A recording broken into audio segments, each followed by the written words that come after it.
Journey, A Journey of Liberation, Chapter 2, The Africans. The First Africans. The production of stone tools marks a special period in human history which began 4 million years ago and continued to 3400 BCE. This great expanse of time is called the Stone Age. During the Stone Age, the first Africans learned how to make pottery, polish stone tools, grow food, and raise animals. They used everything in their environment to assist them in surviving. Stone Age Africans made medicines from leaves and plant roots, clothing from grass, and tools from stone. Migration and differentiation. Stone Age people lived in groups of 20 to 30. They were nomads who moved from place to place. The first Africans who migrated north and east to Europe and Asia faced enormous challenges during the Ice Age, when glaciers or thick sheets of ice developed across much of Europe and Asia. Scientists believe that over thousands of years, adaptation to the colder climate resulted in differentiation. Genetic and physical changes, which made it easier for some humans to survive the Ice Age. Genetic adaptation is a common occurrence in all living things that sometimes adapt, first genetically and then physically, to survive in a changing environment. Genetic changes are natural occurrences which often result in the preservation of a species. Scientists have used the physical differentiation produced by genetic adaptation to classify all living things, including human beings. Such classifications, when used productively, can be an important tool for humans to understand their environment and each other. When classifications such as race are used to persecute or discriminate against others, however, it can distort the way people view each other and make race a dominant factor in human life. In the field of genetic science, DNA is the key factor in grouping the human family. As a result of the African migration to the rest of the world, humans have become the most widely distributed species. Scientists have discovered that the DNA of people in some places in China may be more similar to the DNA of people in Kenya than to those who live in other regions of China. Similarly, an Irish person may have DNA very closely related to the DNA of a Mandinka person in Africa. From this scientific perspective, race may be an out-of-date concept. The rest of the world is slowly beginning to understand the importance of DNA. In his year 2000 State of the Union address, President Clinton reminded Americans that within 10 years, there would be no majority race in California, the most populous state in the Union. In addition, according to the projections of the United States Census Bureau, there would be no majority race in the United States of America in less than 50 years. The concept of race developed as Europeans came into contact with Africa, but among Africans there was no racial distinction. Europeans gradually began to emphasize the obvious physical differences between themselves and Africans to claim the superiority and the inferiority of Americans.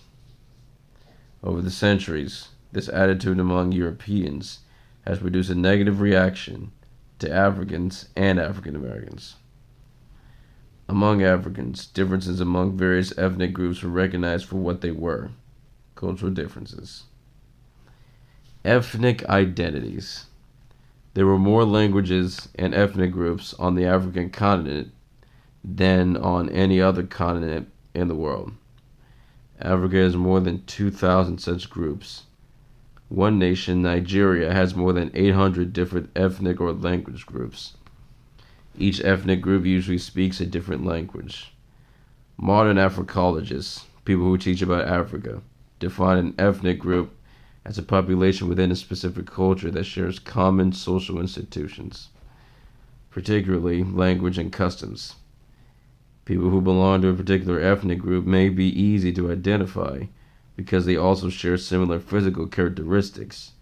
However, they always share cultural features such as language, art, music, and traditions. Did you know that many historians believe that people from at least 100 of the 2,000 African ethnic groups were transported to the Americas during the European slave trade? On the African continent, there are many characteristics, physical or cultural, which may indicate the ethnic identity of a person. For example, in West Africa, the scarification or special markings on the cheeks of a man standing in the crowded streets of Lagos, Nigeria, may identify him as a person belonging to the Yoruba ethnic group. If the woman who drives a tourist van in Accra, Ghana, speaks of the Almighty God as Onyame,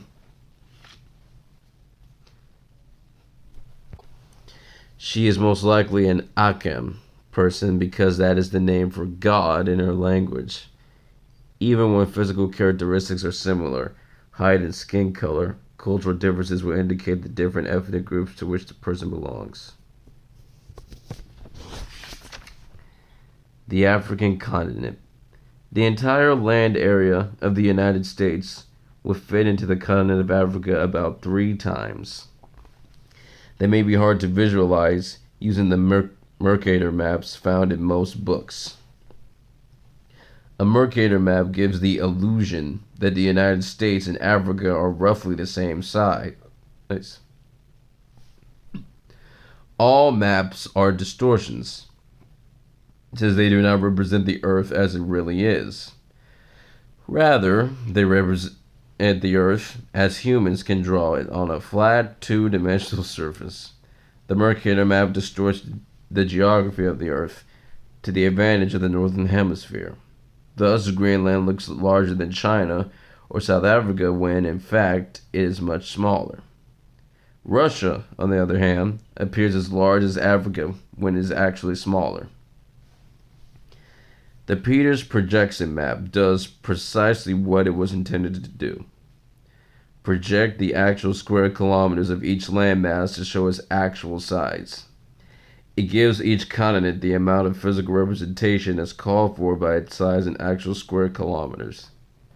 Therefore, a landmass of 10 million square kilometers, 3.9 square miles, looks larger than one of 3 million square miles, which is 1.2 square miles. A Peters projection map gives a more realistic representation of actual square kilometers. Africa is a huge continent. It covers a total area of 30.2 million square kilometers, which is 11.7 million square miles. By comparison, the land area of the United States is 9.3 million square kilometers, 3.6 million square miles. Of course, Africa is a continent with 53 nations, and the United States is one nation on the North American continent. Africa, on the other hand, is the second largest continent in the world. The African landscape. The African landscape is a natural wonder of spectacular rivers, forbidding deserts, lush rain forests, and mountains that appear to touch the sky. 2 enormous deserts, the Sahara, the world's largest, and the Kalahari, are major features of this beautiful and diverse continent. They provide a dramatic contrast to the vast rainforests and snow-capped mountains which serve as belts and buckles on the map of Africa. 3 of the world's great rivers cut through the landscape. The Nile, the world's longest river at 6,695 kilometers, which is 4,151 miles, flows from Uganda to the Mediterranean Sea. In Central Africa, the Congo River carries one of the largest volumes of water in the world, exceeded only by the massive Amazon of South America. The Niger, a fabled river of powerful empires in West Africa, is known for the merchants who navigate it. These merchants buy and sell cotton, salt, gold, ivory, bronze statuettes, textiles, and an endless variety of spices. Many of Africa's greatest civilizations developed along banks of these rivers. And that concludes chapter 2.